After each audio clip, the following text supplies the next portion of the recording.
นี่คือการดำนาลุงปีบ้านคำขาแล้วมื้อนี้มีแต่ชาวบ้านหนองสลามได้คนงานเพิ่นหนองสลามเพิ่นล้วนได้มื้อนี้บ่มีบ้านอื่นมาผสมได้มีผู้เฒ่าผู้หนึงได้มาไทยมาดำนาก้าอันนี้ก็เอามาจากบ้านหนองสลามเด้เขาเจ้าว่าบ่แม่นก้าเอามาแต่หม้องอื่นได้ก้าคักได้โห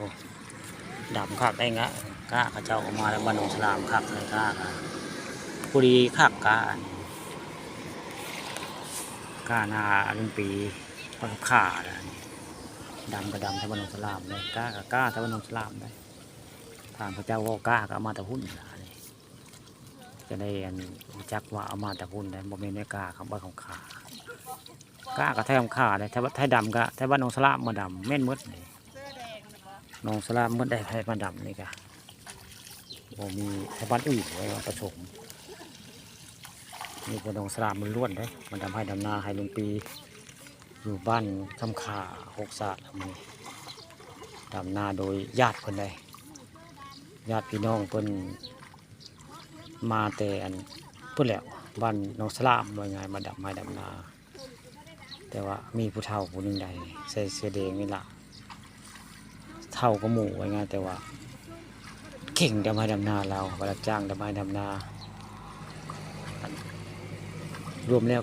หลายคนเติบได้นั่นนี่ได้4 5 6 7 8 9 คนไปเลย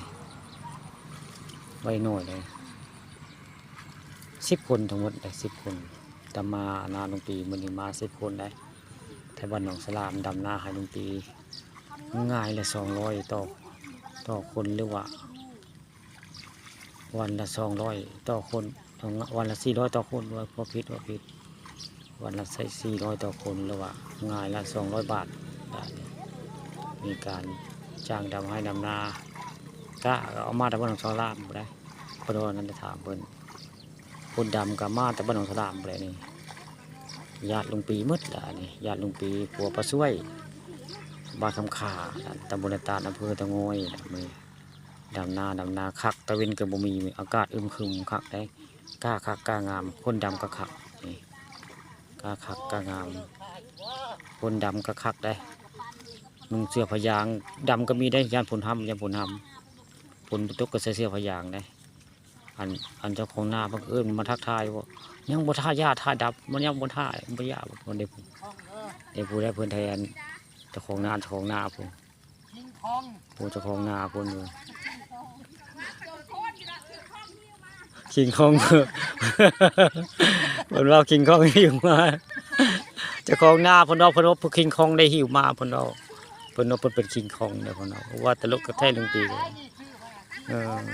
คิงคองซื้อมาได้ผลเอาลุงปีอ๋อตลกทะเลผลเอาใส่เพิ่นเอาเพิ่นเป็นคิงคองหิวมาผลเอาเครื่องดื่มมาให้พี่น้องบ่ได้ให้พี่น้องบ้านหนองสลามกินผลเอาคิงคองหิวมาผลเอาข้าปานคมผู้ข้าปานคามพาชมเป็นผู้ว่าผู้จ่าเป็นผู้ถ่ายทำได้ดำนาบ้านคำขาดำนาลุงปี